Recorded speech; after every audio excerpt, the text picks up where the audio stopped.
So over having a cold. Hello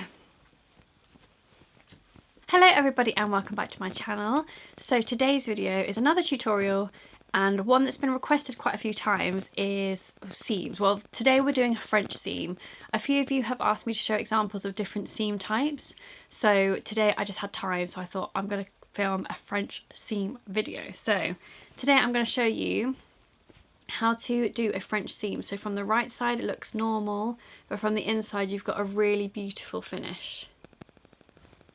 And there's no raw edges, overlocking, zigzagging inside. It just looks beautiful from the inside.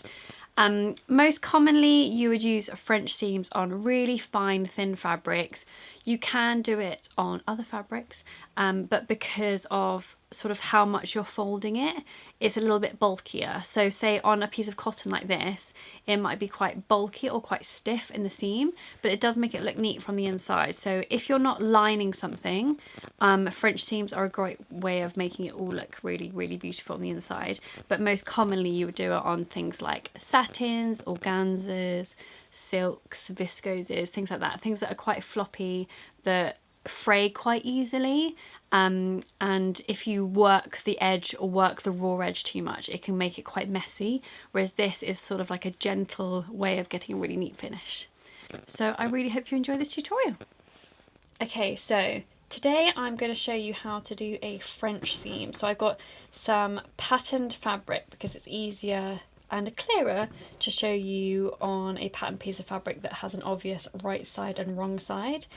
So the purpose of a French seam is to seal the raw edges so you don't see them from the inside of the garment. So as a normal seam, we would put two pieces right sides together and then you would join them right sides together. But with a French seam, you need to join them wrong sides together first. So what I'm going to do is make sure that I've got these two wrong sides together. Now every pattern that requires a French seam will ask you to do a slightly different size, but in general, if you think about dressmaking, the standard seam allowance is normally 15mm. So I actually do 16mm when I'm doing this, just to make it a little bit easier. So our first seam allowance is going to be 10mm. So you're going to join this like you would normally with a straight stitch all the way down with a 10mm seam allowance, but making sure that your two pieces are wrong sides together.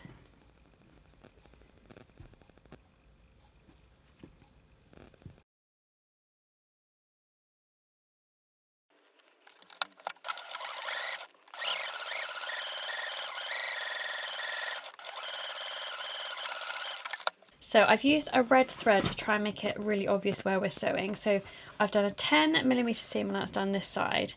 Now what we want to do is press the seam open, but we don't want this much excess on the inside. So before you press them, you're going to trim them down quite close to the seam line. You don't want to be so close because it will fray too much near the edge and you risk it sort of like coming apart a little bit.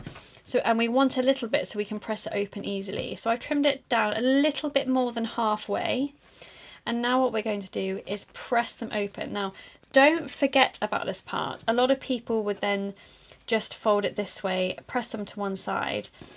But pressing them open makes it so much easier to get a really nice finish. So don't scrimp on this next bit, but you need to make sure that this is beautifully pressed open all the way along. So as you can see, that's what it looks like pressed open, and I've made sure to do it on both sides just so I make sure that that seam is really pressed open. There's not going to be any ridges, because now what we need to do is fold it right sides together. So now we're pretending it's a normal garment, and what you're going to do is, now that that's lovely and like beautifully pressed open, it folds really easily along this line, and what you want to make sure is that these stitches are right on the edge. You don't want them to be slightly off like that. You want to make sure that they're really right on the edge. So what I'm now going to do is press it again that way to make sure it lies really smooth and flat. So there we have it pressed flat, and my seam line is right on the edge. So on either side I can't see it, but right from the top I can see it all the way along. So now what you need to do is sew a 6mm seam allowance down this side now to join those together and finish your enclosed French seam. On my machine, I actually have a special foot. I have this foot that has a 6mm seam allowance for quilting. So I attach this foot, and then I know that if I line this up on that edge, I get a 6mm seam allowance all the way down. Now this is beneficial because 6mm is easier to mark on a machine, because you should have a line on your machine seam allowance markers for 6mm. But also, because we've trimmed this down by half, we want to make sure that this is less than 6mm. So that's one other thing to note. You want this to be less. So because we trimmed it down by half, I'm hoping that's about 4mm. And just to check on the ruler, it is 4mm. So I know that once we've sewn this together with a 6mm seam allowance, none of those raw edges will be showing from the inside. So what you don't want is to have this sewn and then you have a little bit poking out in between. So I now know that 6mm will enclose it completely all the way down. So let's sew that now.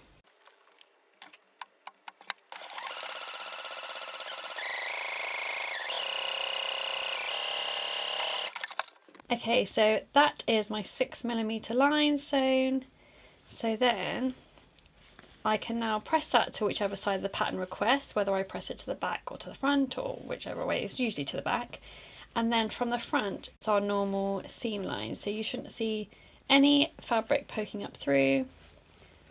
And from the back, it looks beautifully neat and enclosed. No raw edges in sight. So I really hope you found that useful. Make sure you give this video a thumbs up if you did, and comment below if you have any questions for me. I'm hoping the next seam themed video will be flat felled seams, because a few of you have asked for flat felled seams before and they are a little bit tricky to get your head around, so I'm going to add that to my list. Make sure you subscribe if you haven't already, and if you want to support my page, I do have a Patreon that's linked in the description. There's one that's just a supporter Patreon for £1 a month, and the other one is my free motion Patreon if you're interested in free motion and you want to do a little bit more creative textile art every month with like a little workshop to sort of get you to that next level. We do a different theme each month, and I show you a few different techniques that you can add to your free motion embroidery work. So that's all linked in the description if you're interested, and I will see you again next week for another video, hopefully. Happy handmade, everyone.